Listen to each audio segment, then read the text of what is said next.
Corona virus से फैली कोविड-19 महामारी को नियंत्रित करने के लिए इसके वैक्सीनेशन को अहम कड़ी माना गया है।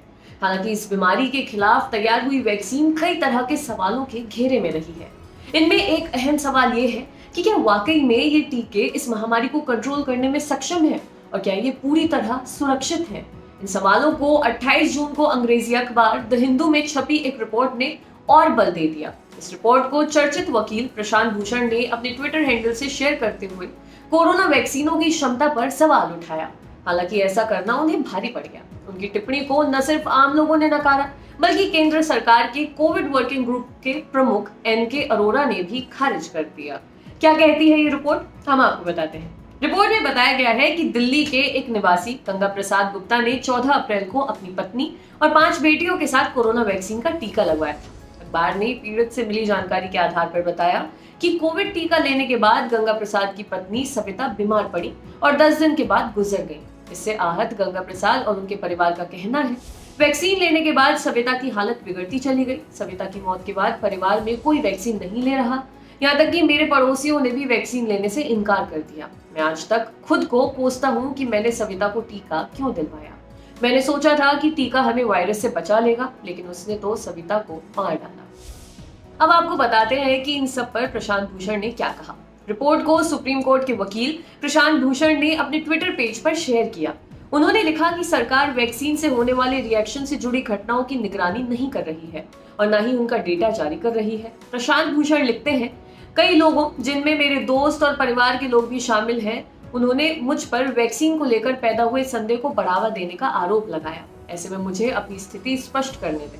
मैं वैक्सीन विरोधी नहीं हूं, लेकिन मेरा मानना है कि एक्सपेरिमेंटल और टेस्ट न किए गए टीकों के यूनिवर्सल वैक्सीनेशन को बढ़ावा देना गैर जिम्मेदाराना है, खासकर युवा और कोविड से ठीक हुए लोगों के लिए। प्रशांत भूषण ने लिखा है कि स्वस्थ युवाओं में कोरोना वायरस के कारण गंभीर प्रभाव या मृत्यु होने की संभावना बहुत कम होती है। उनका कहना है कि वैक्सीनेशन के कारण युवाओं के मरने की संभावना अधिक होती है। वरिष्ठ वकील ने एक अन्य ट्वीट में लिखा, वैक्सीन की तुलना में कोरोना वायरस से रिकवर हुए लोगों की नेचुरल इम्यूनिटी ज्यादा बेहतर है। वैक्सीन लोगों की नेचुरल इम्यूनिटी को कम कर सकती है। एक और ट्वीट में प्रशांत ने लिखा कि उन्होंने अभी तक कोरोना की वैक्सीन नहीं ली है और न ही लेने का इरादा है। कोरोना वायरस टीके को लेकर प्रशांत भूषण की राय से ट्विटर पर लोग भड़क गए। उन्होंने सीनियर एडवोकेट को जमकर लताड़ लगाई। जाने माने पटकथा लेखक और गीतकार वरुण ग्रोवर ने लिखा, सर 1 रुपया लीजिए और इस बेतुकी अवैज्ञानिक बातों को लेकर चुप रहिए।